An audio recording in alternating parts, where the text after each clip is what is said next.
Hey guys, happy, what is this, Wednesday morning. Got a couple of hands with some tips from the RBC last night. Let's go through those. There are three hands that I've selected with some various points. So point number one on board 6. Almost everyone started with a diamond with the East hand. That looks right. Certainly West is going to be a spade. And now we need to talk about East rebid. So multiple times in the field last night, I saw people rebidding one no trump, which violates two major principles of bidding. First of all, you're rebidding no trump with a singleton. There's some people in some circumstances where that might be okay. I basically tell people to shy away from that. It's not like something I do that I tell you not to do. I don't like rebidding no trump with singletons, but it is a slight style thing that some people prefer that flexibility. But here the problem is, if you rebid one no trump, not only are you violating the singleton rule when you've got a perfectly normal rebid, but you're also selling the idea that you have 12 to 14 points when you've got 16. So don't rebid one no trump with this East hand. It's not a balanced hand, and you don't even get the point count right. So, there's some sort of weird psychology, I think, goes on where we have a decision, we know it's imperfect on two different axes, so we choose a third option that gets both of them wrong. I'm not sure what that is. Second point is a bid of 3 clubs here by East is game forcing, right? So this is obviously not enough hand to do that with. The proper rebid here is 2 clubs. And you'll notice that with your unbalanced hands that have diamonds and clubs, if 3 clubs is a game forcing rebid, there's an awful lot of area between opening the bidding, particularly if you're opening light, and being able to game force. This auction here is not one of the particular strengths of standard American or 2/1 bidding, because this 2 club rebid is so wide in strength. But anyway, 2 clubs is the idea here. And then, West can either bid 2 no trump or 3 no trump, or 4th suit forcing if you want to potentially keep diamonds in the picture as a strain. That would probably be my choice. So just artificial game force. Ignore the way I spelled artificial. If that's, that would be the way you would use 4th suit forcing in this auction. One other point about 4th suit forcing. Let's say the East had made the mistake here of rebidding 3 clubs, or any auction where we're game forced, and this one that I've got up right now would be a game force. You don't need 4th suit forcing anymore. Okay, so in a 2/1 auction or in a game forcing jump shift auction, you don't need 2/1, or excuse me, you don't need 4th suit forcing. So all the bidding from here on out would be natural. So that's board 6. Let's see another one here. I think board 12 is just a fun story. I got to both pull off a squeeze and get a beer here. The defense could have stopped me. They didn't. But anyway, it made for a fun story. Just went past. I was playing with Collins Williams. Shout out to patron member Collins Williams. Shout out to the Duke Blue Devils in the Final Four. That's Collins' basketball team. He opened the bidding with 2 diamonds, which we were playing as short diamonds, 3 suited hand. And basically, south here, I've just got to bid 3 no trump, right? We have no fit, but I've got too much hand to stop short of game. All right, so I went pass. Alex led the 8 of spades, second best from no cards against no trump. Is a way a lot of people play. And at this point, I basically had 4 spade tricks. All right, the queen's going to fall either now or on the second round. And what I did was went ahead and actually I didn't play the 7. We're doing 2. Ray played the 5. I played the 10. I went after clubs, but not with the jack. I started with the queen. Alex covered with the king. I went up ace and decided to finesse the 7 on the way back. I'm actually not sure this is the right play, because I'm not sure Alex would cover with all of his king X's. I could be wrong here. So essentially, when I play the 7 here, I'm playing East for an original holding of 10 third. And I'm not really sure she can have that all the time. Anyway, Alex won the 10 of clubs and exited a spade. And it was a good time to update our trick inventory. So at this point, I have 3. I have 2 spades for 5. The ace of hearts is 6. 3 clubs is 9. The ace king of diamonds is 11. I have 11, they have 1. Ding, ding, ding. Those two numbers add to 12. Possible squeeze. What are the threats? The threats are the spades and the clubs are all good. The threats are the jack of hearts and the 7 of diamonds. The beer is a threat. And watch what we're going to do here. First of all, you can just Vienna coup with the ace of hearts.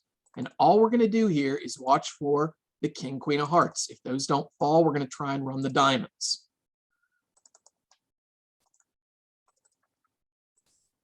She pitch one of the big hearts. I can pitch my heart. That's not doing any good. The heart threat is in the dummy. This jack of hearts is our threat.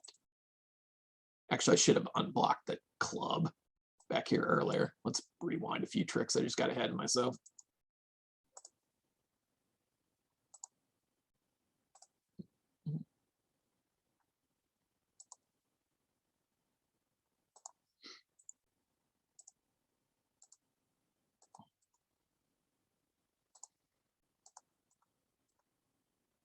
Okay, so back when I'm in here with the king of spades, right? I need to unblock the jack of clubs, actually. And now we're going to go through all this squeeze stuff. So we've got 11, they've got 1. All we're watching for is the king, queen of hearts. This move where we cash the ace of hearts is called the Vienna squeeze or Vienna coup to set up the squeeze. And at this point, the queen of hearts falls. All I'm looking for here is the king of hearts. I'm just going to run all those black winners from the dummy. In my defense, I have been up for a while, so. Pitch these away. And notice on the club, East has to guard both the jack of hearts in the dummy and the 7 of diamonds in my hand. She's done. She's going to do the right thing here and hope that her partner can protect diamonds. She knows she's the only one who can protect hearts, so hangs on to the king of hearts, pitches the 8 of diamonds, and now you'll see this is the point where we shrug. Jack of hearts isn't good. We just try to run our diamonds, and it turns out diamonds break 2-2 at this point, and we get to claim trick 13 with the beer. So that was fun. Combination of a squeeze and a beer. Fun fact, at the RBC Brick House, the bar that is inside the building, they do sell a beer called RBC Squeeze. So that's neat. The defense could have broken it up here by returning a diamond earlier. They didn't necessarily know that.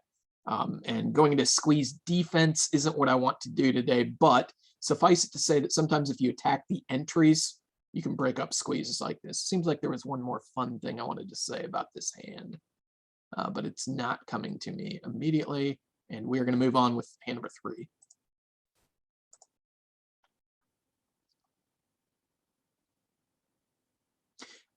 Okay. So Collins and I got to 6 no trump on this. The only thing I want you to notice about this hand. So if we go to the history, RBC from last night, it's board 19.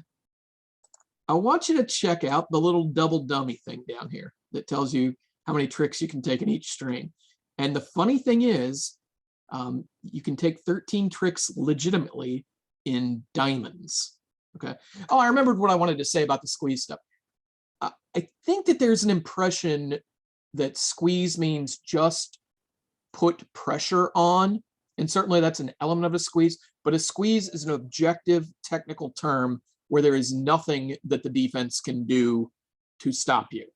Like once they didn't return a diamond in that last example, there was nothing they could do.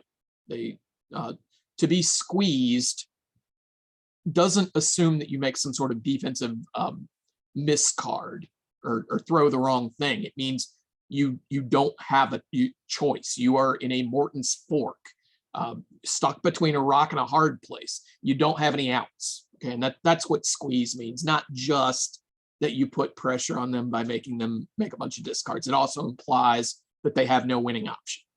Back to 19.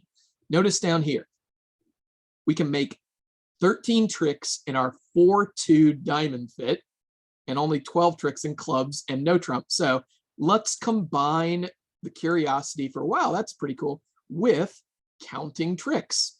So I want you to look at the 3 different strains that are possible. When I say strain, that means either no trump or a particular trump suit. So 6 no trump is actually where Collins and I played this hand. We just got lucky and got a heart lead away from the queen, which gave us 13 tricks. But count the sure tricks. You've got ace king of hearts, ace of spades, 5 clubs, right? And we can even pick up the clubs if they are jack fourth with east. We can't pick up jack fourth with west. That gives us 8. 3 plus 5 is 8. And then we've got the top 4 diamonds for 12 tricks in no trump. And if we look at clubs, it's kind of the same thing, right? Because we can't ruff anything in the short hand. We can score our 5 club tricks in our hand, the 4 diamonds, the 2 hearts, and the ace of spades is 12, but there's no ruff in the short hand, right? There's nothing in the south hand that we can trump with north's 4 clubs that gives us a 13th trick. However, look at diamonds from north's perspective, okay? What if diamonds are trump? He can score 4 diamond tricks. He can still score the 5 club tricks, that's 9. Ace king of hearts is 11. Ace of spades is 12. But even in the 4-2 fit, he can ruff the 3rd heart and still have good enough diamonds to pull the trumps anytime that they are 4-3. And we come to 13 tricks via ace of spades, ace king of hearts is 3, the 5 club tricks is 8, a heart ruff is 9, and the 4 trumps are 13. So I thought that was super cool that playing the 4-2 fit here is actually the only legit way to make the grand slam if the defense could see all the cards. So that's what I've got for you on this chilly Wednesday morning. Hope you enjoyed the video. Hope I kept it short and digestible enough. Hope your bridge is good. And we're going to take away from this what you need to game forcing jump shift. Don't make the mistake of rebidding 1 no trump when you're both off shape and out of range. We had the fun squeeze hand, and then just a counting tricks exercise that demonstrates kind of a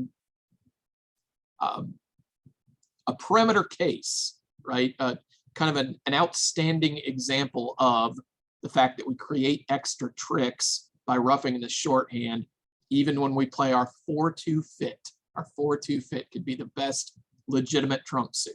Anyway, happy bridge. Talk to you guys soon. Later.